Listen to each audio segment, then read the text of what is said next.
When the stars breathe a human boy and an alien girl who taught him how to listen to the universe. The first storm came before the sun had even risen. Liam remembered the sound. Not thunder, not wind, but something deeper. A groaning in the sky, as if the world itself was turning in its sleep. His father had said it was just pressure from the terraforming filters above the colony, but Liam had lived here long enough to know Orion 9 was alive in its own way. The planet sighed, whispered, and sometimes it sang. The colonists didn't listen. They just fixed the machines and built more towers. Liam wasn't like them. He spent his days sketching strange cloud patterns, collecting shards of crystal, and wondering what the planet dreamed about when everyone else was asleep. Then one evening, while chasing light reflections across the dunes, he found her. She stood ankle-deep in water that glowed faintly blue. The rain wasn't rain. It was droplets of light, soft as mist, falling without ever touching the ground. Her body shimmered with the same hue as the pool, as though she had stepped out of it. Her hair floated, strands like silver threads that caught the air. Her skin carried a faint luminescence. Not white, not violet, but something between dawn and dusk. And her eyes held color that refused to settle, like galaxies turning slowly. Liam forgot to breathe. The girl looked at him curiously, head tilted, fox-like ears twitching to the rhythm of the falling light. "You're not from here," she said. Her voice was soft but clear, resonating more in his chest than in his ears. He swallowed. "No, I'm from Earth." "Earth," she repeated, tasting the word. "A place where the sky cries water, not light." Her lips curved in a small, wistful smile. "I've seen it in your stories," he blinked. "My stories?" She nodded toward the sketchpad in his hand. "You leave your thoughts where the wind can find them." Her name was Syra, of the narration, an ancient species that once called Orion 9 their home. Most colonists said they were extinct. The planet's storms, they claimed, had driven everything native underground or worse. But Syra was proof that the stories were wrong. She lived among the old ruins beyond the human outpost, towers half buried in glass dunes, their tops bent and curved like melted spires. Liam followed her there once, past broken machines and fossilized plants that glowed faintly at night. The air tasted metallic, yet alive. "Your people build straight lines," Syra said as they walked. "The world prefers circles. Circles are patient. Earth has circles too," Liam said. "Moons, orbits, songs. Then perhaps it remembers what we forgot." They reached a chamber of shimmering walls that sang when you touched them. The notes lingered in the air like perfume. Syra pressed her palm to the surface, and the whole room breathed with light. "This place remembers voices," she said quietly. "Each sound leaves an echo. Even the dead keep speaking, if you listen long enough." Days turned into weeks. Liam visited her every evening after his father's shift ended. They shared food, stories, and sometimes silence.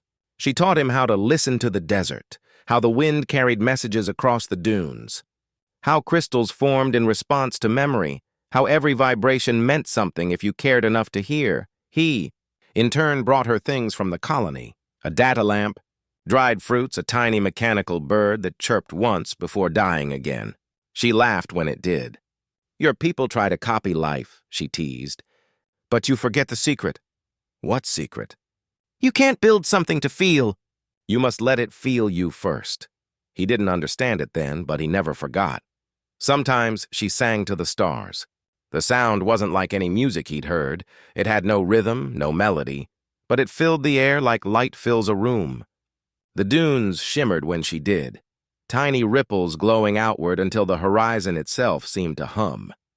He asked her once what the song meant. "It's a lullaby for my world," she said.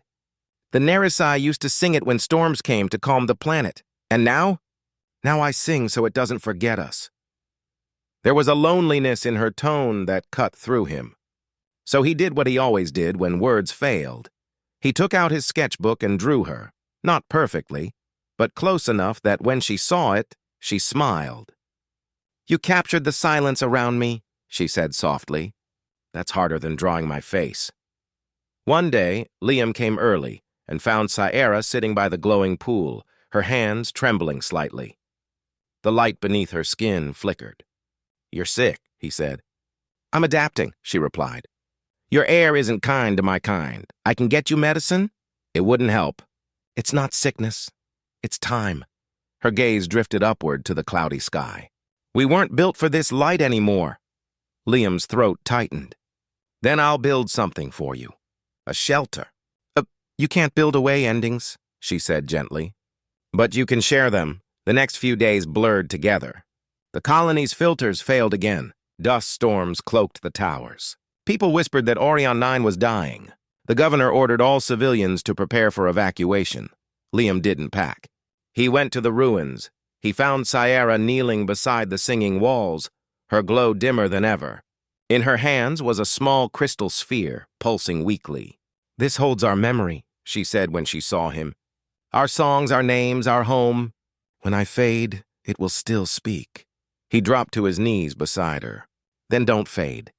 Come with us. There's room on the ship. Your ships breathe metal. I breathe light. If I leave this sky, I'll vanish before we reach the stars." He shook his head, tears burning his eyes. "You can't ask me to just—" "I'm not asking," she said, voice trembling. "I'm thanking you for seeing me before I was gone." The storm outside roared, lightning spilling across the ruins. She leaned close, touching her forehead to his. A gesture she'd once told him meant shared silence. "Listen," she whispered.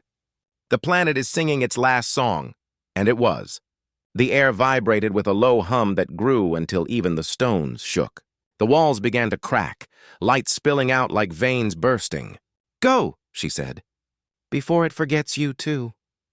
He held her hand until the light was too bright to bear. Then everything went white. He woke up days later on the evacuation ship, his body wrapped in burns and dust. His father said rescuers had found him near the perimeter fence, unconscious. No one else had seen any ruins. The area was just sand. But in his pocket, Liam found a fragment of crystal, small, smooth, and faintly warm. When he held it up to his ear, it hummed softly, almost like breathing. Years later, Liam returned to Orion 9 as a man. The planet was quiet now, tamed, colonized, its storms engineered into obedience. But when he stepped beyond the cities, the dunes still glowed faintly, as if remembering. He followed them for hours until he reached a valley where the sand sang under his boots. At the center stood a tree. Not a real tree, a column of transparent crystal spiraling upward, glowing with gentle blue light. Its roots spread through the sand like veins of glass. And at its base, the air shimmered. He knelt down, touched the trunk. It was warm. "Sierra," he whispered. The hum deepened, and a shape formed. Faint, like a reflection caught in wind. Her face, made of light and memory, smiled. "You came back," she said. He froze, heart hammering. How? "You carried the seed," she said, gesturing to the crystal pendant at his neck, the one he'd never taken off. The planet listened. It learned your breath, your memory, your sound. Together, we made this. He touched the pendant, realizing the truth. The crystal sphere she'd given him had merged with the world itself. "Is this you?" "A part of me," she said. Enough to remember. Tears stung his eyes. "I thought I lost you." "You can't lose what you've already become," she said softly. "The stars breathe through you now." The illusion flickered, her voice fading like wind over stone. "Stay a little longer," he pleaded. "I always do," she whispered, and the light dispersed, scattering into the dunes like dust catching fire. That night, Liam camped beneath the twin moons. The wind moved through the crystals like a harp, playing a song he'd heard once before, the lullaby of the narration. The same song she had sung to calm the planet. He lay back and closed his eyes. For a moment, he felt her hand in his, light and warm, and he remembered what she'd said all those years ago. "You can't build something to feel. You must let it feel you first." The stars above pulsed in rhythm, breathing with him, and in that endless quiet he smiled. because somewhere, in light, in sound, in memory, Sierra was still singing.